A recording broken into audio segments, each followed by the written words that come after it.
Hello friends, welcome back to our channel. നമ്മൾ ഇന്ന് കാണാൻ പോകുന്നത് സാലി മുഹബത്ത് എന്ന ഒരു കിടിലൻ ത്രില്ലർ മൂവിയാണ്. തന്റെ ഹസ്ബൻഡിനെ വീട്ടിൽ താമസിക്കാൻ വന്ന കസിൻ സിസ്റ്ററിന്റെ കൂടെ മറ്റൊരു സാഹചര്യത്തിൽ കാണേണ്ടി വരുന്ന ഭാര്യ. അവർ രണ്ടുപേരും ചേർന്നുള്ള അവിഹിതം നേരിട്ട് കണ്ടതോടുകൂടി ഇവൾ എന്തായിരിക്കും അവരോട് ചെയ്യാൻ പോകുന്നത്? അതാണ് ഈ മൂവിയിലെ സ്റ്റോറി. തികച്ചും ഞെട്ടിക്കുന്ന ഒരു ക്ലൈമാക്സ് ആണ് ഈ ഒരു മൂവിയിൽ നിങ്ങളെ കാത്തിരിക്കുന്നത്. അപ്പോൾ ഒട്ടും താമസിക്കാതെ നമുക്ക് കഥയിലേക്ക് കടക്കാം. അതിനു മുമ്പ് എല്ലാവരും നമ്മുടെ വീഡിയോ ഒന്ന് ലൈക്ക് ചെയ്ത് സപ്പോർട്ട് ചെയ്യുക. മൂവിയുടെ തുടക്കത്തിൽ തന്നെ കാണിക്കുന്നത് ഒരു ഫംഗ്ഷനിൽ നിൽക്കുന്ന നമ്മുടെ നായികയായ കവിതയാണ്. അവിടെ വന്നിരിക്കുന്ന ലേഡീസ് എല്ലാം തന്നെ അവളെക്കാളും കുറച്ച് മോഡേൺ ആയിരുന്നു. അവൾ സാധാരണ സാരിയൊക്കെ കൊടുത്തിട്ട് സിമ്പിൾ ആയിട്ടുള്ള ഒരു സ്ത്രീയായിരുന്നു. ഫംഗ്ഷന്റെ ഇടയ്ക്ക് തന്റെ ഹസ്ബൻഡ് വിക്കിയെ കാണാതെ അവൾ വിക്കിയെ നോക്കി നടക്കുമ്പോൾ കാണുന്നത് വിക്കി ആ ഫംഗ്ഷനിൽ വന്ന മറ്റൊരു സ്ത്രീയുടെ കൂടെ വിക്കി കുറച്ച് ക്ലോസ് ആയിട്ട് നിൽക്കുന്നതാണ്. അവര് രണ്ടുപേരും ആ ഒരു സാഹചര്യത്തിൽ കണ്ടതോടുകൂടി കവിത ആകെ ഡിസ്റ്റർബഡ് ആയി. അവൾ തങ്ങളെ കണ്ടുവെന്ന് അവർക്ക് മനസ്സിലായപ്പോൾ അവര് കൂളായിട്ട് അങ്ങോട്ടും ഇങ്ങോട്ടും മാറി. പക്ഷെ ആ ലേഡിയെ സംബന്ധിച്ച് അവർക്ക് കവിതയെ ഫേസ് ചെയ്യുന്നതിൽ ഒരു ബുദ്ധിമുട്ടും ഉണ്ടായിരുന്നില്ല. അവര് കൂളായിട്ട് ബാക്കിയുള്ള ലേഡീസിന്റെ ഇടയിൽ വന്നിരിക്കുന്നുണ്ട്. വിക്കിയുടെ കൂടെ നിന്നിരുന്ന ആ സ്ത്രീയുടെ കയ്യിലെ നെയിൽസ് എല്ലാം കണ്ടിട്ട് മറ്റുള്ളവർ പറയുന്നുണ്ട്, നിന്നെ കണ്ടാലൊരു മൂവി സ്റ്റാറിനെ പോലെയുണ്ട്, നിന്റെ നെയിൽസും അങ്ങനെ തന്നെയാണ് ഇരിക്കുന്നതെന്ന്. അവളുടെ സൗന്ദര്യത്തെക്കുറിച്ച് ബാക്കി എല്ലാവരും പുകഴ്ത്തുന്നുണ്ട്. കൂട്ടത്തില് അത്രയധികം മോഡേൺ അല്ലാത്തത് കവിത മാത്രമാണ്. അവൾക്ക് ഇതൊക്കെ കേൾക്കുമ്പോൾ ആകെ ഒരു വിഷമം തോന്നുന്നു. ഒരു സ്ത്രീയുടെ സൗന്ദര്യം മാത്രമാണ് അവളുടെ ഏറ്റവും വലിയ ക്വാളിറ്റി എന്നുള്ള രീതിയിലായിരുന്നു അവർ സംസാരിക്കുന്നത്. അതിനെപ്പറ്റി കവിത അവരോട് ചോദിക്കുന്നു, സ്ത്രീയുടെ സൗന്ദര്യം മാത്രമാണോ അവരുടെ ക്വാളിറ്റി, അല്ലാതെ മറ്റൊന്നും ഒരു ക്വാളിറ്റി അല്ലേ എന്ന്. ഒരു സ്ത്രീ പറയുന്നുണ്ട്, അതിനെപ്പറ്റി എനിക്കറിയില്ല, നിങ്ങളുടെ ഹസ്ബൻഡിനോട് തന്നെ ചോദിക്കാമെന്ന്. വിക്കിയെ വിളിച്ചിട്ട് ആ സ്ത്രീ ചോദിക്കുന്നുണ്ട്, സ്ത്രീക്ക് സൗന്ദര്യം അത്യാവശ്യമാണോ എന്ന്. വിക്കി പറയുന്നുണ്ട്, സൗന്ദര്യം ഉണ്ടെങ്കിൽ അത് നല്ലത് തന്നെയാണെന്ന്, അതൊരു നല്ല ക്വാളിറ്റി തന്നെയാണ്. അത് കേട്ടപ്പോൾ കവിതയ്ക്ക് ദേഷ്യം വരുന്നുണ്ടായിരുന്നു. തന്റെ ഭർത്താവിന്റെ കണ്ണ് മറ്റു സ്ത്രീകളിലാണെന്ന് അവൾക്ക് മനസ്സിലായി. അത് കാരണം അവള് എല്ലാവരോടും ഒരു കഥ പറയാൻ ആരംഭിച്ചു. ഫുർസത്ത് ഗഡ് എന്ന് പറയുന്ന ഒരു സ്ഥലത്ത് സ്മിത എന്ന് പറയുന്ന ഒരു ലേഡി ഉണ്ടായിരുന്നു. ആദ്യം കഥ കേൾക്കാൻ ആർക്കും ഇൻട്രസ്റ്റ് ഉണ്ടായില്ല. എന്നാലും കവിത നിർത്താതെ കഥ പറയാൻ തുടങ്ങി. ആ കഥയിലെ കഥാപാത്രമായിട്ടും അവളെ തന്നെയാണ് നമ്മളെ കാണിക്കുന്നത്. സ്മിത എന്ന് പറയുന്ന ആ ലേഡി തന്റെ അച്ഛന്റെ കൂടെ ഒരു ഗ്രാമത്തിലെ വലിയ വീട്ടിലായിരുന്നു താമസിച്ചിരുന്നത്. അവൾക്ക് വൃക്ഷങ്ങളെ ഒരുപാട് ഇഷ്ടമായിരുന്നു. നല്ലൊരു സമയം അവൾ വൃക്ഷങ്ങളുടെ കൂടെയായിരുന്നു ചെലവഴിച്ചുകൊണ്ടിരുന്നത്. അങ്ങനെയിരിക്കെ അവളുടെ വിവാഹം കഴിഞ്ഞു, പങ്കജ് എന്ന് പറയുന്ന ഒരാളുടെ കൂടെ. അവളുടെ അച്ഛന്റെ മരണശേഷം ആ നാട്ടിലെ വലിയ വീടൊക്കെ വിട്ടിട്ട് പങ്കജിന്റെ കൂടെ മറ്റൊരു വീട്ടിലേക്ക് അവൾ താമസം മാറി. പക്ഷെ അപ്പോഴും അവളുടെ പഴയ വീട് അവൾ വിറ്റിട്ടുണ്ടായിരുന്നില്ല. അത് വലിയൊരു പ്രോപ്പർട്ടി തന്നെയായിരുന്നു. പണ്ട് അവളുടെ അച്ഛന്റെ കൂടെ തോട്ടക്കാരനായി നിന്നിരുന്ന ആളായിരുന്നു ഇപ്പോഴും അവളെ തോട്ടത്തിൽ സഹായിച്ചുകൊണ്ടിരുന്നത്. വിവാഹശേഷം പങ്കജിന്റെ കൂടെ താമസം മാറിയെങ്കിലും അവിടെ അവൾ ഒരുപാട് വൃക്ഷങ്ങൾ നട്ടു വളർത്തിയിട്ടുണ്ടായിരുന്നു. പങ്കജ് അത്ര ഉത്തരവാദിത്വമൊന്നുമുള്ള ഭർത്താവൊന്നും തന്നെയായിരുന്നില്ല. അതേസമയം തന്നെ മറ്റൊരിടത്ത് പോലീസുകാരനായ രത്തനെയും കാണിക്കുന്നുണ്ട്. രത്തനെ സംബന്ധിച്ച് എങ്ങനെയെങ്കിലും കുറെ കാശുണ്ടാക്കി വലിയൊരു പണക്കാരനാകണം. അതിനു വേണ്ടിയിട്ട് എവിടെ നിന്ന് വേണമെങ്കിലും അയാൾ കൈക്കൂലി വാങ്ങിക്കും. സ്മിതയെ സഹായിക്കാൻ വീട്ടിലൊരു ജോലിക്കാരി വരാറുണ്ട്. അവൾ എല്ലാവരോടും സ്നേഹത്തോടെയായിരുന്നു പെരുമാറിക്കൊണ്ടിരുന്നത്. ഒരു ദിവസം അവളുടെ ഗ്രാമത്തിൽ നിന്നും അവളുടെ ആന്റി അവളെ വിളിച്ചിട്ട് പറയുന്നുണ്ട്, അവരുടെ മകൾ ശാലിനിക്ക് ഇവിടെ അടുത്തൊരു ജോലി കിട്ടിയിട്ടുണ്ട്, അതുകൊണ്ട് അവൾ ഉടനെ തന്നെ അങ്ങോട്ട് വരുമെന്ന്, അവളുടെ താമസമൊക്കെ ഒന്ന് ശരിയാക്കി കൊടുക്കണമെന്ന്. അവൾ പുറത്തുപോയി താമസിക്കേണ്ട കാര്യം എന്താ, ഈ വീട്ടിൽ ഒരുപാട് റൂമുണ്ട്, അവൾ ഇവിടെ താമസിച്ചോട്ടെ എന്നാണ് സ്മിത പറയുന്നത്. അങ്ങനെ ശാലിനിക്ക് വേണ്ടിയിട്ട് സ്മിതയുടെ ബെഡ്റൂമിന്റെ തൊട്ടപ്പുറത്തുള്ള ഒരു റൂം അവൾ ക്ലീൻ ആക്കി വെച്ചു. രത്തനാകട്ടെ അവിടെയുള്ളൊരു ബാറുടമയായ ഗജേന്ദ്രനെ കാണാൻ പോകുന്നുണ്ട്. ആ സൈഡിലുള്ള തോട്ടങ്ങളെല്ലാം നോക്കുന്നത് നമ്മുടെ സ്മിതയുടെ തോട്ടക്കാരൻ തന്നെയായിരുന്നു. ഈ രത്തൻ എപ്പോഴും വണ്ടി കൊണ്ട് വെക്കുന്ന സമയത്ത് അയാൾ അടുക്കി വെച്ചിരുന്ന ചെടികളുടെ ഇടയിലുള്ള ആ ചുടുകട്ട തള്ളിയിടാറുണ്ടായിരുന്നു. അത് അയാൾക്ക് ഒട്ടും ഇഷ്ടപ്പെടാറില്ല. ഓരോ തവണയും അയാൾ ഇത് നേരെയാക്കി വെക്കും, രത്തൻ വീണ്ടും അത് തള്ളിയിടും. ഈ ഗജേന്ദ്രന് പല ഇല്ലീഗൽ ബിസിനസ്സും ഉണ്ട്. ചീട്ടുകളെയും ബെറ്റിങ്ങും ഒക്കെ അവിടെ ഉണ്ട്. അതിനുവേണ്ടിയിട്ട് അയാൾ പലർക്കും കാശ് കൊടുക്കുകയും ചെയ്യും, പലിശ സഹിതം തിരിച്ചു വാങ്ങുകയും ചെയ്യും. പല ഇല്ലീഗൽ കാര്യങ്ങൾക്കും ഇയാളെ ഹെൽപ്പ് ചെയ്യുന്നത് രത്തനാണ്. പക്ഷെ അതിനനുസരിച്ചൊന്നും തന്നെ രത്തന് അയാളിൽ നിന്നും കൈക്കൂലി കിട്ടുന്നുണ്ടായിരുന്നില്ല. അതിൽ രത്തന് അയാളോട് ചെറിയൊരു ദേഷ്യമുണ്ട്. സ്മിതയുടെ ഹസ്ബൻഡ് പങ്കജും ഇയാളുടെ കയ്യിൽ നിന്ന് പലതവണ കാശ് വാങ്ങി ചീട്ട് കളിച്ചിട്ടുണ്ടെങ്കിലും കൂടുതൽ അവന് നഷ്ടമാണ് ഉണ്ടാകാറ്. ഏകദേശം 27 ലക്ഷത്തിന് മേൽ രൂപ അവൻ ഈ ഗജേന്ദ്രന് കൊടുക്കാനുണ്ട്. ഗജേന്ദ്രൻ അവനോട് പറയുന്നുണ്ട്, നീ കാശ് തന്നില്ലെങ്കിൽ ഒരു കാര്യം ചെയ്താൽ മതി, നിന്റെ വൈഫിന്റെ പേരില് അവളുടെ അച്ഛന്റെ ഒരു പ്രോപ്പർട്ടി കിടപ്പൂലേ, ആ പ്രോപ്പർട്ടി എനിക്ക് വേണമെന്ന്. അയാൾക്ക് നേരത്തെ അതിലൊരു കണ്ണുണ്ടായിരുന്നു. അതിനുവേണ്ടി തന്നെയായിരുന്നു അയാൾ പങ്കജിന് ഇങ്ങനെ കാശ് കൊടുത്തുകൊണ്ടിരുന്നതും. സ്മിതയ്ക്ക് ഇത് വിൽക്കാൻ താല്പര്യമില്ലായിരുന്നു. ഗജേന്ദ്രനാകട്ടെ കാശിന്റെ കാര്യത്തില് പങ്കജിനെ പ്രഷർ ചെയ്തുകൊണ്ടിരിക്കുകയാണ്. അയാളുടെ ഡീൽ എന്ന് വെച്ച് കഴിഞ്ഞാൽ ആ പ്രോപ്പർട്ടി അയാൾക്ക് കൊടുക്കുകയാണെങ്കിൽ തരാനുള്ള 27 ലക്ഷം അതിൽ കുറച്ചിട്ട് ബാക്കിയുള്ള കാശ് പങ്കജിന് കൊടുക്കാമെന്നും പറയുന്നു. അതൊരു നല്ല ഡീലാണെന്ന് പങ്കജിന് തോന്നി. പങ്കജ് അതിനെപ്പറ്റി സ്മിതയോട് സംസാരിക്കാൻ ചെല്ലുന്നു. സ്മിതയാകട്ടെ അവനോട് പറയുന്നുണ്ട്, ഇവിടുത്തെ ബാക്കിലത്തെ ഡോറിന്റെ കുറ്റി പോയിരിക്കുക, അത് നന്നായിട്ടൊന്ന് ശരിയാക്കണമെന്ന്. അതൊക്കെ ശരിയാക്കാൻ വേണമെങ്കിൽ ഈ വീട് തന്നെ മാറാമെന്ന് പങ്കജ് പറയുന്നു. പക്ഷെ നീ മനസ്സ് വെക്കണം, ഗ്രാമത്തിലുള്ള നിന്റെ അച്ഛന്റെ പ്രോപ്പർട്ടി നീ വിൽക്കണം. എന്നാൽ അവൾ അതിന് സമ്മതിക്കുന്നില്ല. അച്ഛന്റെ അവളുടെ ഒരുപാട് ഓർമ്മകളുള്ള സ്ഥലമായിരുന്നു അത്. പങ്കജ് ആകെ ദേഷ്യത്തിലായിരുന്നു. നീ എന്തിനാ താഴത്തെ റൂമൊക്കെ വൃത്തിയാക്കിയിട്ടിരിക്കുന്നതെന്ന് ചോദിക്കുമ്പോൾ അവൾ പറയുന്നുണ്ട്, തന്റെ കസിൻ സിസ്റ്റർ ശാലിനി വരുന്നുണ്ടെന്ന്. അതിന് താഴത്തെ റൂം കൊടുക്കേണ്ട കാര്യമുണ്ടോ, മുകളിൽ അങ്ങനെ ഒരു റൂം ശരിയാക്കാനാണ് അവൻ പറയുന്നത്. അവനങ്ങനെ പറഞ്ഞ കാരണം അവൾ മുകളിലത്തെ റൂമിൽ പോയിട്ട് അവിടെയൊക്കെ ക്ലീൻ ആക്കാൻ ആരംഭിച്ചു. അവിടെ അവൾ നേരത്തെ വാങ്ങിക്കൂട്ടിയിരുന്ന ട്രോഫികളും സർട്ടിഫിക്കറ്റുകളും ഒക്കെ ഇരിക്കുന്നുണ്ടായിരുന്നു. ഇപ്പോൾ അവൾ വെറും ഒരു ഹൗസ് വൈഫ് മാത്രമായി മാറിയിരിക്കുന്നു. ഇവർക്ക് രണ്ടുപേർക്കിടയിലുള്ള കുടുംബജീവിതം അത്ര നല്ലതൊന്നും അല്ലായിരുന്നു. സെക്സ് ചെയ്യുമ്പോൾ പോലും പങ്കജ് അവന്റെ സാറ്റിസ്ഫാക്ഷൻ മാത്രമായിരുന്നു നോക്കിയിരുന്നത്. അവന്റെ കാര്യം കഴിയുമ്പോൾ അവളുടെ അടുത്ത് അവൻ മാറിക്കിടക്കുകയും ചെയ്യും. അങ്ങനെ പിറ്റേ ദിവസം രാത്രി സ്മിത പറഞ്ഞ പ്രകാരം പങ്കജാകട്ടെ അവളുടെ കസിൻ സിസ്റ്റർ ശാലിനിയെ കൂട്ടാൻ പോകുന്നു. വലിയ ഇൻട്രസ്റ്റ് ഒന്നും ഇല്ലാതെയാണ് പങ്കജ് പോയത്. പക്ഷെ അവളുടെ സൗന്ദര്യം കണ്ടതോടുകൂടി പങ്കജിന് അവളിൽ താല്പര്യം തോന്നാൻ തുടങ്ങി. പണ്ട് കാണുമ്പോൾ അവൾക്ക് നല്ല വണ്ണമൊക്കെ ഉണ്ടായിരുന്നു. പക്ഷെ അവൾ ഇപ്പോൾ മെലിഞ്ഞു സുന്ദരിയായിരിക്കുന്നു. ശാലിനി വന്നതോടുകൂടി സ്മിത വലിയ സന്തോഷത്തിലായിരുന്നു. ശാലിനിക്ക് ഇഷ്ടപ്പെട്ട ജാക്ക് ഫ്രൂട്ട് കറിയൊക്കെ അവൾ ഉണ്ടാക്കി വെച്ചിട്ടുണ്ട്. ഇവരിങ്ങനെ സംസാരിക്കുമ്പോഴെല്ലാം തന്നെ പങ്കജിന്റെ കണ്ണ് ശാലിനിയിലാണ്. തനിക്ക് ശാലിനിയോട് ഇൻട്രസ്റ്റ് ഉണ്ട് എന്നുള്ള രീതിയിൽ തന്നെയായിരുന്നു പങ്കജിന്റെ സംസാരവും. അത് ശാലിനിയും പതിയെ മനസ്സിലാക്കാൻ തുടങ്ങി. പിറ്റേന്ന് മുതൽ ശാലിനി തന്റെ ഓഫീസിൽ പോകാൻ തുടങ്ങി. അവിടെ നിന്ന് കുറച്ച് ദൂരെയായിരുന്നു അവളുടെ ഓഫീസ്. ഒരു ദിവസം അവൾ തിരിച്ചു വരുന്ന വഴിക്ക് അവൾക്ക് വണ്ടി കിട്ടിയില്ല. ഒരു ഓട്ടോയും നിർത്താത്ത കാരണം അവൾ ആകെ സങ്കടപ്പെട്ട് നടക്കുകയായിരുന്നു. അതാകട്ടെ അവിടെ ഉണ്ടായിരുന്ന നമ്മുടെ രത്തൻ കാണുന്നുണ്ട്. അവൻ പോയി അവളോട് നിനക്ക് ഹെൽപ്പ് വേണമെന്ന് ചോദിക്കുകയും അവൾക്കൊരു ലിഫ്റ്റ് ഓഫർ ചെയ്യുകയും ചെയ്യുന്നുണ്ട്. അവളെ കണ്ട മാത്രയിൽ രത്തനും അവളോടൊരു ഇൻട്രസ്റ്റ് തോന്നി തുടങ്ങിയിരുന്നു. അവളും മടിക്കാതെ അവന്റെ ബൈക്കിൽ കയറി. രണ്ടുപേരും പരസ്പരം പരിചയപ്പെടുന്നു. വീടിന്റെ അടുത്ത് അവളെ കൊണ്ട് ഇറക്കിയ ശേഷം രത്തനാകട്ടെ അവളോട് നമ്പർ ചോദിക്കുമ്പോൾ അവൾ ഒട്ടും മടി കൂടാതെ അവളുടെ നമ്പർ കൊടുക്കുകയും ചെയ്തു. അവളിങ്ങനെ ബൈക്കിൽ വന്ന് ഇറങ്ങുന്നതൊക്കെ സ്മിത മുകളിൽ നിന്ന് ശ്രദ്ധിക്കുന്നുണ്ട്. അന്ന് വൈകുന്നേരം തോട്ടത്തിലിരിക്കുന്ന സമയത്ത് സ്മിതയാകട്ടെ വീട്ടിൽ നിന്നെ കല്യാണം കഴിക്കാൻ പ്രഷറൊന്നും ചെയ്യുന്നില്ലേന്ന്. വീട്ടിൽ അമ്മ ഒരു സൗകര്യം തരുന്നില്ലെന്നാണ് ശാലിനി പറയുന്നത്. നിനക്ക് പ്രണയം വല്ലതും ഉണ്ടോ എന്ന് ചോദിക്കുമ്പോൾ നാട്ടിലൊരെണ്ണം ഉണ്ടായിരുന്നു. പക്ഷെ അവന്റെ ഭാര്യയാണ് വലുതെന്ന് പറഞ്ഞിട്ട് അവളുടെ പിറകെ പോയി എന്നെ തേച്ചു. അത് കേട്ട് സ്മിത ആകെ വല്ലാതെയായി. കാരണം വിവാഹം കഴിഞ്ഞ ഒരാളുമായിട്ടാണ് ശാലിനി ഓൾറെഡി പ്രണയത്തിലായിരുന്നത്. ശാലിനിയുടെ സൗന്ദര്യത്തിൽ മയങ്ങിയ പങ്കജാകട്ടെ മുകളിലത്തെ റൂം അവൾക്ക് കൊടുക്കണ്ട, താഴത്തെ റൂം തന്നെ കൊടുത്തുകൊള്ളാൻ സ്മിതയോട് പറഞ്ഞിട്ടുണ്ടായിരുന്നു. അത് കാരണം എപ്പോഴും റൂമിലിരിക്കുന്ന അവളെ അവന് കാണുകയും ചെയ്യാം. പുറത്തു പോകുമ്പോഴെല്ലാം തന്നെ ഇവർ ഒരുമിച്ച് പോകാറുണ്ട്. പലയിടങ്ങളിലും ഒരുമിച്ച് ടൈം സ്പെൻഡ് ചെയ്യാറുണ്ട്. പങ്കജും ശാലിനിയും കുറേയധികം ക്ലോസ് ആയി. ഒരേ സമയം തന്നെ പങ്കജിന്റെ കൂടെയും രത്തന്റെ കൂടെയും അവൾ തന്റെ റിലേഷൻഷിപ്പ് കൊണ്ടുപോകുകയായിരുന്നു. പക്ഷെ രത്തൻ അവളെ സീരിയസ് ആയിട്ടായിരുന്നു പ്രണയിച്ചിരുന്നത്. എന്നാൽ പങ്കജിന്റെ കൂടെ അവൾ കൂടുതലും ഫിസിക്കൽ റിലേഷൻഷിപ്പിലായിരുന്നു. പങ്കജും ശാലിനിയും ലോഡ്ജുകളിൽ പോയി റൂം എടുക്കുന്നത് പതിവായി. ഒരു ദിവസം ഡ്രസ്സ് എടുക്കാൻ വേണ്ടി കയറിയപ്പോൾ പങ്കജ് അവൾക്ക് വേണ്ടിയിട്ട് 2500 രൂപയുടെ വില കൂടിയ ഡ്രസ്സും തന്റെ വൈഫിന് വേണ്ടിയിട്ട് 250 രൂപയുടെ സാരിയുമാണ് വാങ്ങുന്നത്. ആ സാരി വാങ്ങാൻ ശാലിനി പറഞ്ഞതുകൊണ്ട് മാത്രമാണ് അവൻ വാങ്ങിയത്. രത്തനാകട്ടെ ശാലിനിയെ സീരിയസ് ആയിട്ട് പ്രണയിക്കുന്നത് കൊണ്ട് തന്റെ അമ്മയച്ഛനെയൊക്കെ കാണിക്കണമെന്ന് വിചാരിച്ചിട്ട് അവളെ വീട്ടിലേക്ക് ക്ഷണിക്കുന്നുണ്ട്. എന്നാൽ അവൻ വലിയ സീരിയസ് ആവുകയാണെന്ന് മനസ്സിലാക്കിയതോടുകൂടി അവളാകട്ടെ പതിയെ രത്തനെ ഒഴിവാക്കാൻ തുടങ്ങി. രത്തനം ആകെ ഡിസ്റ്റർബ്ഡ് ആയിട്ടുണ്ടായിരുന്നു. അവളുടെ അടുത്തു നിന്നും ഇങ്ങനൊരു പെരുമാറ്റം അവൻ പ്രതീക്ഷിച്ചിട്ടുണ്ടായിരുന്നില്ല. അങ്ങനെയിരിക്കെ ഒരു ദിവസം മാർക്കറ്റിലൊക്കെ പോയിട്ട് സ്മിത വീട്ടിലേക്ക് വരുമ്പോ കാണുന്നത് പങ്കജും ശാലിനിയും സെക്സിൽ ഏർപ്പെടുന്നതാണ്. ആ കാഴ്ച കണ്ട് അവൾ ശരിക്കും ഞെട്ടിത്തരിച്ചിരിക്കുകയായിരുന്നു. പക്ഷെ ഒന്നും മിണ്ടാതെ അവൾ പുറത്തുപോയി ഒരു മരത്തിന്റെ അടുത്ത് നിന്ന് കരയാൻ തുടങ്ങി. ആ സമയം അവളുടെ തോട്ടക്കാരൻ അതുവഴി പോകുമ്പോ അവളെ വിളിക്കുന്നുണ്ടെങ്കിലും അവൾ മൈൻഡ് പോലും ചെയ്യുന്നുണ്ടായിരുന്നില്ല. അവൾക്കെന്തോ വിഷമമുണ്ടെന്ന് അയാൾ മനസ്സിലാക്കി. പങ്കജിന്റെ ജന്മദിനാഘോഷങ്ങൾക്കിടയിലും സ്മിത ആകെ സങ്കടത്തിലായിരുന്നു. ശാലിനി ആകട്ടെ പങ്കജിന്റെ കൂടെ ക്ലോസ് ആയിട്ട് നിൽക്കുന്നതും അവന് കേക്ക് എടുത്ത് കൊടുക്കുന്നതും പരസ്പരം കേക്ക് തീറ്റിക്കുന്നതും എല്ലാം തന്നെ സ്മിതയുടെ കൂട്ടുകാരി പൂനം കാണുന്നുണ്ട്. എന്നാൽ പങ്കജ് ഇതുപോലെ ഒട്ടും ക്ലോസ് അല്ലായിരുന്നു സ്മിതയുടെ കൂടെ. അത് കാരണം പൂനം സ്മിതയോട് അതിനെപ്പറ്റി സംസാരിക്കുന്നു. ഹസ്ബൻഡിന്റെയും ആ സിസ്റ്ററിന്റെയും ഇടപെടൽ അത്ര ശരിയല്ല എന്ന് പറയുന്നു. സ്മിത അതിനൊരു മറുപടിയും കൊടുത്തില്ല. കാരണം അവൾക്ക് ഓൾറെഡി തന്നെ ഇതെല്ലാം അറിയാം. തന്റെ വിധി ആലോചിച്ച് അവൾ ദുഃഖിച്ചിരിക്കുന്നതല്ലാതെ ആരോട് ഇതിനെപ്പറ്റി പറയുകയോ അവരോട് അതിനെപ്പറ്റി ചോദിക്കുകയോ ചെയ്യുന്നില്ല. ശാലിനിക്കാകട്ടെ അവളുടെ അമ്മയുടെ അടുത്ത് നിന്ന് വീണ്ടും പ്രഷറുണ്ട് വിവാഹം കഴിക്കുക എന്ന് പറഞ്ഞിട്ട്. എന്നാൽ അവളാകട്ടെ സെക്സി ആയിട്ടുള്ള പിക്ചേഴ്സ് എടുത്ത് പങ്കജിന് അയച്ചു കൊടുക്കുകയാണ് ചെയ്യുന്നത്. രാത്രിയിൽ ഉറങ്ങിക്കിടക്കുന്ന സമയത്ത് മെസ്സേജിന്റെ സൗണ്ട് കേട്ടിട്ട് പങ്കജ് എടുത്ത് നോക്കുമ്പോൾ ഇവളുടെ പിക്ചേഴ്സ് ആണ് ഇവൾ അയച്ചിരിക്കുന്നത്. പതിയെ പങ്കജ് അവളുടെ റൂമിലേക്ക് പോകാൻ തുടങ്ങുന്നു. എന്നാൽ ഇതെല്ലാം സ്മിത അറിയുന്നുണ്ടായിരുന്നു. അവൾ ഡോറിന്റെ അടുത്തേക്ക് വന്നു നിന്നിട്ട് എന്താന്ന് ചോദിക്കുമ്പോൾ അവൻ പറയുന്നുണ്ട് ഒന്നുമില്ല, ഞാൻ വെള്ളം കുടിക്കാൻ വന്നതാണെന്ന്. പതിയെ വെള്ളം കുടിച്ചിട്ട് അവൻ തിരിച്ച് റൂമിലേക്ക് കയറിപ്പോയി. അത് കാരണം ശാലിനിക്ക് നല്ല ദേഷ്യം തോന്നുന്നു. ഇത് ഇങ്ങനെ വിട്ടുകഴിഞ്ഞാൽ ശരിയാവില്ല എന്ന് തോന്നിയിട്ട് സ്മിതയാകട്ടെ പങ്കജിനോട് പറയുന്നുണ്ട് ശാലിനിയെ നമുക്ക് അവളുടെ ഓഫീസിന്റെ അടുത്തേക്ക് താമസം മാറ്റാമെന്ന്. ഇവിടെ നിന്നും അവിടെ വരെ പോയി വരുമ്പോഴേക്കും അവൾ വല്ലാതെ ക്ഷീണിക്കും. എന്താ നിങ്ങളുടെ അഭിപ്രായം എന്ന് ചോദിക്കുമ്പോൾ അയാൾ പറയുന്നുണ്ട് നിന്റെ സഹോദരിയല്ലേ, നീ എന്താന്ന് വെച്ചാ ചെയ്യാൻ. അവൾക്ക് ഇതൊക്കെ കേൾക്കുമ്പോൾ ശരിക്കും സങ്കടം തോന്നുന്നുണ്ടായിരുന്നു. പിറ്റേന്ന്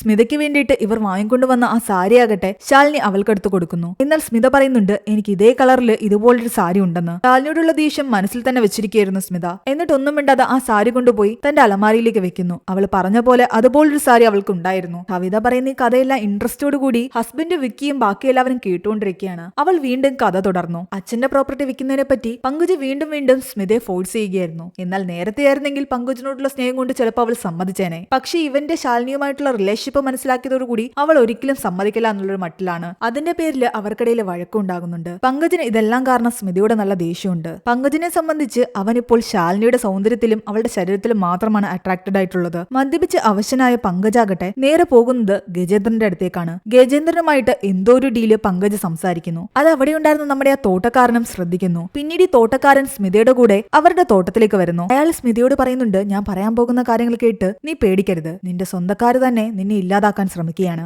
നാളെ വൈകുന്നേരം നീ അതീവ ശ്രദ്ധയോടെ വേണം ഇരിക്കാൻ. എന്തെങ്കിലും അപകടം നിനക്ക് സംഭവിക്കും. ചെടികള് അവരെ സ്വയം സംരക്ഷിക്കുന്ന പോലെ നിനക്കും നിന്നെ സംരക്ഷിക്കേണ്ട ചുമതലയുണ്ട്. പ്രകൃതിയുടെ നിയമം ഇങ്ങനെയാണ്. ഒന്നുകിൽ നിങ്ങൾ ആഹാരം കഴിക്കണം, അല്ലെങ്കിൽ നിങ്ങൾ മറ്റാരുടെയെങ്കിലും ആഹാരമായി തീരണം. ഇത് രണ്ടിലും തെറ്റില്ല. ഏത് വേണമെന്ന് നിനക്ക് തീരുമാനിക്കാം. പിറ്റേന്ന് രാവിലെ ആകട്ടെ പങ്കജ് അവളോട് പറയുന്നുണ്ട്, ഞാൻ ദൂരെ ഒരു സ്ഥലത്ത് പോവുകയാണ്. വൈകുന്നേരം കുറച്ച് കാശുമായിട്ട് ഒരാൾ വരാന്ന് പറഞ്ഞിട്ടുണ്ട്. നീ വീട്ടിൽ തന്നെ ഉണ്ടാവണം. ആ കാശ് വാങ്ങി സൂക്ഷിച്ചു വെക്കണം. അവൾ അതെല്ലാം തലയാട്ടി സമ്മതിക്കുന്നു. പങ്കജ് പോയി കഴിഞ്ഞ് കുറച്ചു കഴിയുമ്പോൾ ശാലിനിയും ഓഫീസിലേക്ക് പോകാൻ തുടങ്ങി. എന്നാൽ അവൾ ഫുഡ് എടുക്കാതെ പോകുന്ന കണ്ടിട്ട് സ്മിത നിർബന്ധിച്ച് അവളുടെ കയ്യിൽ പാക്ക് ചെയ്ത ഫുഡ് കൊടുക്കുന്നുണ്ട്. മുഴുവൻ കഴിക്കണമെന്നും പറയുന്നു. അവൾക്ക് ഇഷ്ടപ്പെട്ട ജാക്ക് ഫ്രൂട്ട് കറിയായിരുന്നു അത്. കുറച്ചു കഴിയുമ്പോൾ ഇവളുടെ ആ ജോലിക്കാരി വന്നു. രാവിലെ ഒന്നും കഴിച്ചില്ല, എനിക്ക് വിശക്കുന്നു, ഞാൻ കുറച്ച് കറി എടുത്തോട്ടെന്ന് ചോദിച്ചിട്ട് ആ ജാക്ക് ഫ്രൂട്ട് കറിയിൽ നിന്നും കുറച്ച് ആ വേലക്കാരി എടുക്കാൻ തുടങ്ങിയതും സ്മിത അവരെ തടയുന്നുണ്ട്. അതെടുക്കണ്ട, നീ വേറെ കറി എടുത്തോളാൻ പറയുന്നു. അതിൽ നിന്ന് തന്നെ നമുക്ക് മനസ്സിലാക്കാം ശാലിനിക്ക് കൊടുത്തുവിട്ട ആ ജാക്ക് ഫ്രൂട്ട് കറിയിൽ അവൾ എന്തോ മിക്സ് ചെയ്തിട്ടുണ്ടെന്ന്. ഉച്ച കഴിയുമ്പോഴേക്കും ശാലിനി ആകട്ടെ ആഹാരമൊക്കെ കഴിച്ച്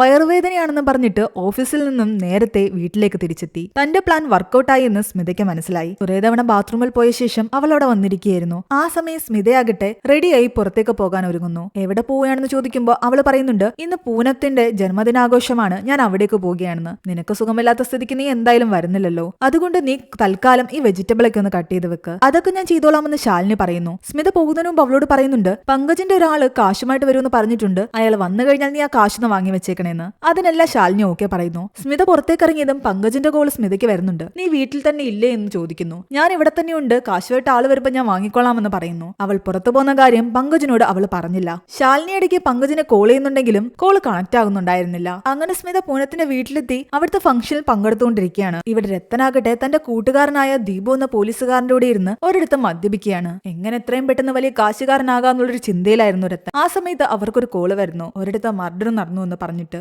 അവർ ആ സ്ഥലത്തേക്ക് എത്തുമ്പോൾ അത് സ്മിതയുടെ വീടായിരുന്നു. അവിടെ കൊല്ലപ്പെട്ട നിലയിൽ കിടക്കുന്ന ശാലിനിയെയും പങ്കജിനെയുമാണ് കാണുന്നത്. ആരോ കഴുത്തറുത്താണ് ശാലിനിയെ കൊന്നിരിക്കുന്നത്. പങ്കജിനെ കുത്തിയും കൊന്നിരിക്കുന്നു. വീടിന്റെ ബാക്കിലത്തെ ഡോറ് പൊളിച്ചിട്ടാണ് കൊലയാളി അകത്ത് കടന്നിരിക്കുന്നത്. മോഷണ ശ്രമത്തിനിടയിൽ നടന്ന കൊലപാതകമാണെന്നാണ് ഒറ്റനോട്ടത്തിൽ പോലീസുകാർക്ക് തോന്നിയത്. താൻ സ്നേഹിച്ചിരുന്ന ആ പെൺകുട്ടിയായ ശാലിനി മരിച്ചു കിടക്കുന്ന കണ്ടിട്ട് രത്തന് ആകെ ഒരു വിഷമം തോന്നുന്നുണ്ട്. അത് ദീപവും മനസ്സിലാക്കുന്നു. സ്മിതയാകട്ടെ ആകെ തകർന്ന അവസ്ഥയിലായിരുന്നു. അങ്ങനെ പോലീസുകാര് ആ കേസ് അന്വേഷണം ഏറ്റെടുത്തു. രത്തനാകട്ടെ അവിടെ നിന്നും നമ്മുടെ ഗജേന്ദ്രന്റെ ബാറിൽ ഉപയോഗിക്കുന്ന ഒരു മാച്ച് ബോക്സ് കിട്ടുന്നുണ്ട്. കൊലയാളിയുടേതായിരിക്കാതെന്ന് രത്തന് മനസ്സിലായി. രത്ത അതിനെപ്പറ്റി ഗജേന്ദ്രനോട് പോയി ചോദിക്കുന്നു. ഗജേന്ദ്രനുമായിട്ട് ഒരു ഡീല് വെക്കാനായിരുന്നു രത്തന്റെ ശ്രമം. അത് കാരണം ഗജേന്ദ്രനും സത്യങ്ങൾ തുറന്നു പറയുന്നു. ഗജേന്ദ്രന്റെ ആഗ്രഹം സ്മിതയുടെ ആ പ്രോപ്പർട്ടി ആയിരുന്നു. അത് കിട്ടില്ലാന്ന് കണ്ടപ്പോൾ പങ്കജ് തന്നെ ഗജേന്ദ്രനോട് വന്ന് പറയുന്നു തന്റെ വൈഫിനെ കൊല്ലണമെന്ന്. അങ്ങനെ ഇവർ രണ്ടുപേരും പ്ലാൻ ഇടുകയാണ്. സ്മിത മാത്രം വീട്ടിലുള്ള സമയത്ത് ഓൾറെഡി പൊളിഞ്ഞിരിക്കുന്ന ബാക്കിലത്തെ ഡോർ വഴി അകത്ത് കടന്ന് ഏതെങ്കിലും ഒരു വാടക കൊലയാളി സ്മിതയെ കൊന്നിട്ട് അവിടെ നിന്ന് പുറത്തു പോകണമെന്ന്. എന്നായിരുന്നു പങ്കജ് മനഃപൂർവ്വം അവളോട് വൈകുന്നേരം അവിടെ തന്നെ നിൽക്കണമെന്നും കാശുമായിട്ട് ആള് വരുമെന്ന് പറഞ്ഞതും. പക്ഷെ ആ സമയത്ത് പൂനത്തിന്റെ വീട്ടിലേക്ക് സ്മിത പോയതോടുകൂടി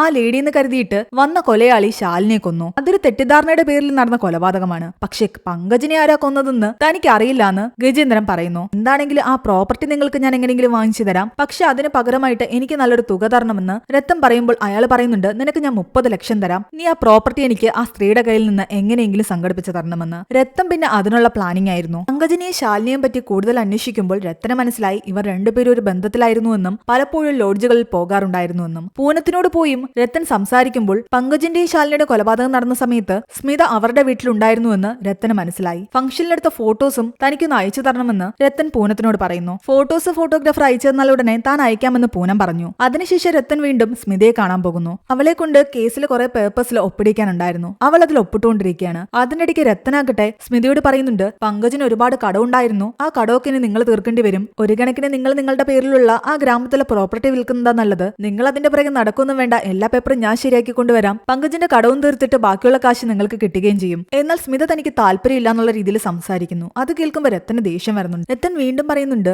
നിങ്ങൾ ആ പ്രോപ്പർട്ടി വിറ്റ് ആ കാശ് ബാങ്കിലിടുന്നതാ നല്ലത്. നാളെ ഓരോരുത്തരുടെ അടുത്ത് എന്തൊക്കെയാ സംഭവിക്കുന്നതെന്ന് ആർക്കറിയാം. നിങ്ങളുടെ ഹസ്ബൻഡിനും നിങ്ങളുടെ സഹോദരിക്കും ഇടയിൽ പല ബന്ധങ്ങളും ഉണ്ടായിരിക്കാം. അത് നിങ്ങൾക്ക് അറിയണമെന്നുണ്ടോ? അവൻ അത് പറഞ്ഞതും സ്മിത ആകെ ഡിസ്റ്റർബ്ഡ് ആയി. അത് രത്തന് ശ്രദ്ധിക്കുന്നുണ്ട്. അപ്പോ ഓൾറെഡി അവൾക്ക് അത് അറിയാമെന്ന് രത്തന് മനസ്സിലായി. രത്തന് തന്റെ മേൽ സംശയങ്ങൾ തോന്നാൻ തുടങ്ങുന്നുവെന്ന് കണ്ടതോടുകൂടി സ്മിതയ്ക്ക് കുറച്ച് ടെൻഷൻ ഉണ്ടായിരുന്നു. അവൾ അതിനെപ്പറ്റി ആ തോട്ടക്കാരനോട് സംസാരിക്കുന്നു. അയാളാകട്ടെ അവളുടെ കയ്യില് വത്സനാഭ എന്ന് പറയുന്ന ഒരു ചെടിയാണ് എടുത്തു കൊടുക്കുന്നത്. പിന്നീട് പൂന അയച്ചു കൊടുത്ത ഫംഗ്ഷന്റെ ഫോട്ടോസ് രത്തൻ പരിശോധിക്കുമ്പോൾ അയാൾക്ക് മനസ്സിലാക്കുന്നുണ്ട് ഫംഗ്ഷനിൽ സ്മിത 2 തരത്തിലുള്ള സാരികൾ എടുത്തിട്ടുണ്ടെന്ന്. കളറ് സെയിം ആണ്, പക്ഷെ ആദ്യം എടുത്ത സാരിയുടെ ബോർഡർ ആയിരുന്നില്ല രണ്ടാമത്തെ സാരിക്കുണ്ടായിരുന്നത്. അവൾ ഇടയ്ക്ക് എപ്പോഴോ വീട്ടിൽ പോയിട്ടുണ്ട്, ആ സാരി മാറിയിട്ടുണ്ട്. അതിനർത്ഥം പങ്കജും ശാലിനിയും കൊല്ലപ്പെടുന്ന സമയത്ത് അവൾ അവിടെയുണ്ട്. ശാലിനിയെ കൊന്നത് കൊന്നത് ഗജേന്ദ്രന്റെ ആളാണെങ്കിൽ പങ്കജിനെ കൊന്നത് ചിലപ്പോൾ സ്മിത തന്നെയായിരിക്കും. അവളുടെ മൊബൈൽ ടവറിന്റെ ലൊക്കേഷൻ നോക്കിയപ്പോഴും അവന് മനസ്സിലായിട്ടുണ്ടായിരുന്നു ഇടയ്ക്ക് അവൾ വീട്ടിൽ പോയിട്ടുണ്ടെന്ന്. സ്മിതയാകട്ടെ തന്റെ ഈ വീടൊക്കെ വിട്ടിട്ട് വേറൊരിടത്തേക്ക് പോകാനുള്ള തീരുമാനത്തിലായിരുന്നു. ആ തോട്ടക്കാരൻ ഇവളുടെ വീട് വാങ്ങിക്കാൻ പറ്റിയ ഒരാളെയും കൊണ്ടുവരുന്നുണ്ട്.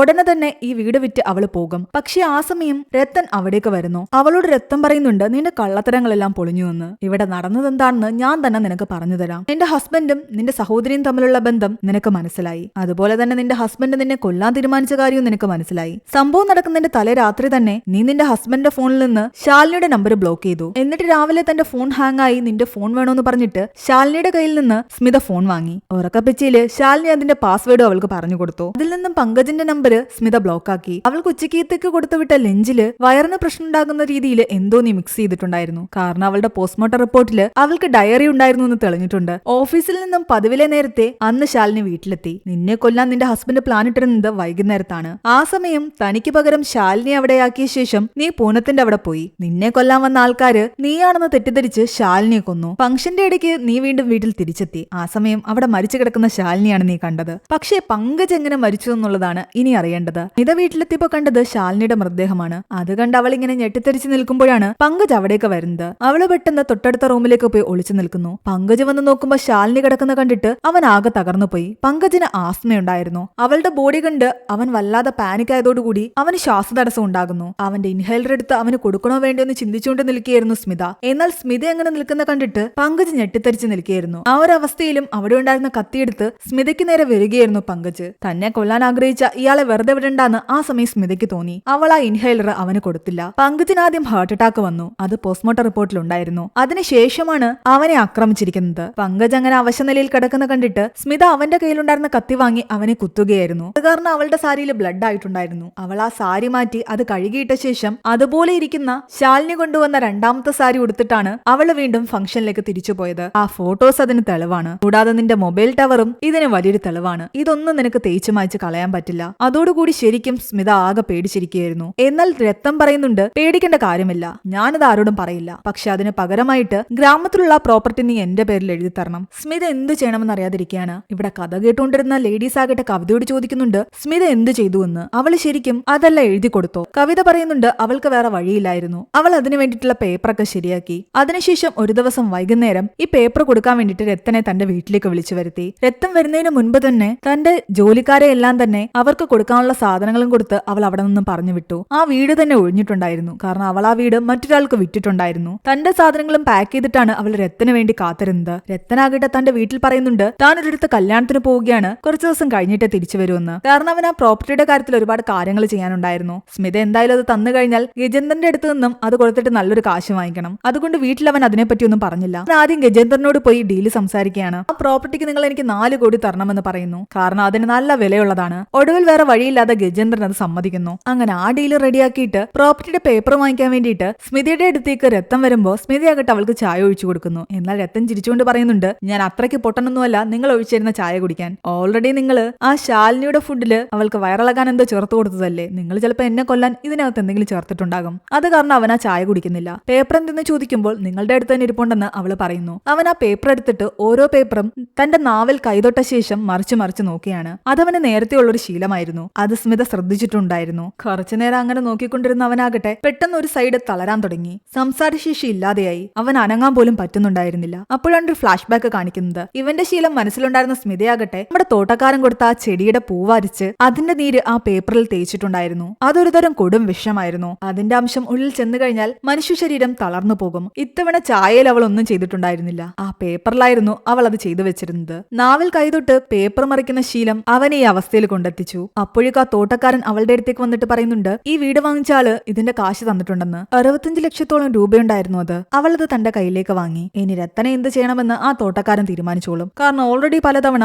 അയാളെ നേരെയാക്കി വെച്ചിരുന്ന ചുടുകട്ടയെല്ലാം തള്ളിയിടുന്ന ഒരു ശീലം ഈ രത്തനുണ്ടായിരുന്നല്ലോ. അത് കാരണം തന്നെ ആ തോട്ടക്കാരൻ ഈ രത്തനോട് നല്ല ദേഷ്യം ഉണ്ടായിരുന്നു. കാരണം വൃക്ഷങ്ങളെയും ചെടികളെയും അത്രയധികം അയാൾ സ്നേഹിച്ചിരുന്നു. വീട്ടിൽ നിന്ന് പോകുന്നതിന് മുമ്പ് ആ പേപ്പറെല്ലാം തന്നെ കത്തിച്ചു കളഞ്ഞു. രത്തനെ ചാക്കിലാക്കിയ ആ തോട്ടക്കാരൻ ഒരു നദിയിലേക്ക് കൊണ്ടെറിഞ്ഞു. സ്മിത അവിടെ നിന്നും ആ കാശുമായിട്ട് മറ്റൊരു സ്ഥലത്തേക്ക് വണ്ടി കയറുന്നു. ആ സമയത്താണ് രത്തന്റെ കൂട്ടുകാരൻ ദീപു അവിടേക്ക് വരുന്നതും. ഓൾറെഡി രത്തനാകട്ടെ ഈ കേസിൽ സ്മിതയ്ക്കുള്ള പങ്കിനെ പറ്റിയൊക്കെ ദീപുവിനോട് ചർച്ച ചെയ്തിട്ടുണ്ടായിരുന്നു. പക്ഷെ അയാൾ കാണുന്നതിന് മുമ്പേ സ്മിത വണ്ടിയിൽ കയറി. അവൾ പുതിയൊരു ജീവിതം ആരംഭിക്കുകയും ചെയ്തു. കവിത പറഞ്ഞ ആ കഥയെല്ലാം ഇങ്ങനെ ഞെട്ടിത്തെറിച്ച് കേട്ടിരിക്കുകയായിരുന്നു എല്ലാരും. അവളെ ആരും പിടിച്ചില്ലെന്ന് ചോദിക്കുമ്പോൾ കവിത പറയുന്നുണ്ട്, അവളൊരു സാധാരണ പെൺകുട്ടിയായിരുന്നു, ആരും അങ്ങനെ ശ്രദ്ധിക്കാറില്ല, അധിക സൗന്ദര്യമില്ല. സാധാരണക്കാരായ ആൾക്കാരുടെ ഇടയിൽ അവൾ കൂടിക്കലർന്നതോടുകൂടി ആർക്കും അവളെ തിരിച്ചറിയാനും പറ്റിയില്ല. ഈ കഥ കേട്ടുകൊണ്ടിരുന്ന ഒരാൾ ചോദിക്കുന്നുണ്ട്, ശരിക്കും ഈ ഒരു ഇൻസിഡന്റ് നടന്നത് ചൊപ്രാള എന്ന് പറയുന്ന ഏതൊരു സ്ഥലത്തല്ലേ? നിങ്ങൾ എന്തിനാ എപ്പോഴും ഫുഡ്സെറ്റ് ഗഡ് എന്ന് പറഞ്ഞുകൊണ്ടിരിക്കുന്നത്? ഞെട്ടിത്തിരിച്ച് നിൽക്കുകയായിരുന്നു വിക്കി. കാരണം അന്ന് ഈ ചൊപ്രാള എന്ന് പറയുന്ന സ്ഥലത്ത് നിന്നും സ്മിത ഈ ക്രൈം നടത്തി തിരിച്ചു പോകുന്ന വഴിക്ക് ട്രെയിനിൽ വെച്ച് വിക്കിയെ കണ്ടുമുട്ടിയിട്ടുണ്ടായിരുന്നു. അതായത് അവൾ പറഞ്ഞുകൊണ്ടിരുന്ന കഥയിലെ സ്മിത അവൾ തന്നെയായിരുന്നു. ആ യാത്രയിലായിരുന്നു അവൾ വിക്കിയെ കണ്ടുമുട്ടുന്നതും പുതിയൊരു ഐഡന്റിറ്റിയിൽ അവന്റെ ഭാര്യയായി മാറുന്നതും. ഓൾറെഡി തന്റെ ഹസ്ബൻഡിനെയും അയാളുമായിട്ട് ബന്ധമുണ്ടായിരുന്ന സഹോദരിയും കൊന്ന അതേ സ്മിത തന്നെയാണ് തന്റെ ഭാര്യ. അവളാണിപ്പോൾ തന്നെ മറ്റൊരു സ്ത്രീയുടെ കൂടെ കണ്ടിരിക്കുന്നത്. തന്റെ ഗതിയും അതാകുമോ എന്ന് വിക്കി പേടിക്കാൻ തുടങ്ങി. ഇനി ഇവിടെ നിൽക്കണ്ടെന്ന് കരുതിയിട്ട് വിക്കിയാകട്ടെ പെട്ടെന്ന് അവളെയും കൂട്ടിക്കൊണ്ട് പോകാൻ തുടങ്ങിയായിരുന്നു. ആ സമയത്ത് ഈ കഥ കേട്ടുകൊണ്ടിരുന്ന ഒരാളുടെ അനിയൻ അവിടേക്ക് വരുന്നുണ്ടായിരുന്നു. കുറെ തവണയായിട്ട് ഇയാളിങ്ങനെ ഫോണിൽ വിളിച്ചുകൊണ്ടിരിക്കുകയാണ്, ദീപു നീ എവിടെ എത്തിയെന്ന് ചോദിച്ചിട്ട്. ഈ ദീപു മറ്റാരും ആയിരുന്നില്ല, നമ്മുടെ രത്തന്റെ കൂടെ ഉണ്ടായിരുന്ന ആ പോലീസ് ഓഫീസർ ആയിരുന്നു. ഞാനിവിടെ എത്തി, ഇപ്പൊ തന്നെ വരാമെന്ന് പറഞ്ഞിട്ട് അയാൾ ഇവിടേക്ക് കുറച്ച് സാധനങ്ങളുമായിട്ട് വരികയാണ്. ആ സമയത്തായിരുന്നു വിക്കിയും കവിത എന്നറിയപ്പെടുന്ന നമ്മുടെ സ്മിതയും പുറത്തേക്ക് പോകാൻ ഇറങ്ങുന്നത്. ദൂരെ നിന്ന് വരുന്ന ദീപുവിനെ കണ്ട് അവള് വല്ലാതെ ടെൻഷനായി. പക്ഷെ നടന്നു വരുന്ന വഴിക്ക് തന്റെ കയ്യിലുണ്ടായിരുന്ന ഫ്രൂട്ട്സ് താഴെ വീണ കാരണം ദീപു അതെടുത്ത് വെക്കുകയായിരുന്നു. അതുകൊണ്ട് സ്മിതയുടെ ഫേസ് അവൻ ശ്രദ്ധിച്ചില്ല. അവൾ പെട്ടെന്ന് അവിടെ നിന്ന് നടന്നു നീങ്ങി. വീട്ടിലെത്തിയ വിക്കിയാകട്ടെ അവളെ തന്നെ നോക്കി പേടിച്ചിരിക്കുകയാണ്. അവളുടെ കയ്യിൽ അന്നുണ്ടായിരുന്ന കാശുകൊണ്ടാണ് അവർ ഈ നിലയിലെത്തിയതെന്ന് അവൻ പതിയെ മനസ്സിലാക്കാൻ തുടങ്ങിയിരുന്നു. ആ സമയം അവിടുത്തെ വേലക്കാരൻ വന്ന് അവളോട് പറയുന്നുണ്ട്, നിങ്ങളെ കാണാൻ ആരോ വന്നിരിക്കുന്നുവെന്ന്. അവൾ വാതിൽ തുറക്കുമ്പോൾ അതാ തോട്ടക്കാരനായിരുന്നു. അയാൾ ഇത്തവണ അവൾക്ക് ഒരു പുതിയ ചെടി കൊണ്ടു കൊടുക്കുന്നു. അവൾ പറഞ്ഞ കഥയിലെ എല്ലാ കഥാപാത്രങ്ങളും അവളുടെ ജീവിതത്തിലുള്ളത് തന്നെയാണ്. അയാളെ കണ്ട് പേടിച്ചു നിൽക്കുകയായിരുന്നു വിക്കി. ആ സമയം ദീപുവിനെ നമ്മളെ കാണിക്കുന്നുണ്ട്. ദീപു ആ ഫംഗ്ഷനിലേക്ക് വരുന്നതിന് മുൻപ് രത്തനെ കാണാൻ പോയിട്ടുണ്ടായിരുന്നു. ശരീരം തളർന്ന രത്തനെ ആ നദിയിൽ നിന്ന് ആരോ രക്ഷിച്ചിട്ടുണ്ടായിരുന്നു. അവൻ ഹോസ്പിറ്റലിലാണ്. അപ്പോഴും ദീപുവിനോട് പറയാൻ അവൻ ശ്രമിക്കുന്നുണ്ടായിരുന്നു തന്നെ ഈ അവസ്ഥയിലാക്കിയത് സ്മിതയാണെന്ന്. അതിനുവേണ്ടിയിട്ട് അവൻ തന്നെ കൊണ്ടാവുന്ന വിധം ഒരു പേപ്പറിൽ എസ് എന്ന് എഴുതുന്നുമുണ്ടായിരുന്നു. എന്നാൽ ഇതൊന്നും തന്നെ ദീപു ശ്രദ്ധിച്ചില്ല. നിനക്കെല്ലാം പെട്ടെന്ന് ശരിയാകുമെന്ന് പറഞ്ഞിട്ട് ദീപു അവിടെ നിന്നും പോയി. രത്തൻ എന്ന് സംസാരിക്കാൻ കഴിയുന്നോ അന്ന് മാത്രമേ കവിത എന്ന പേരിൽ ജീവിക്കുന്ന സ്മിത പിടിക്കപ്പെടൂ. അല്ലാത്ത പക്ഷം അവളുടെ കൊലയാളിയെ ആരും അറിയില്ല. അവിടെയാണ് ഈ ഒരു മൂവി അവസാനിക്കുന്നത്. ഈ ഒരു മൂവിയുടെ സ്റ്റോറി എങ്ങനെയുണ്ടായിരുന്നു നിങ്ങൾ താഴെ കമന്റ് ചെയ്യുക. എക്സ്പ്ലനേഷൻ ഇഷ്ടപ്പെട്ടെങ്കിൽ വീഡിയോയിലേക്ക് നമ്മുടെ ചാനൽ സബ്സ്ക്രൈബ് ചെയ്യാനും മറക്കണ്ട.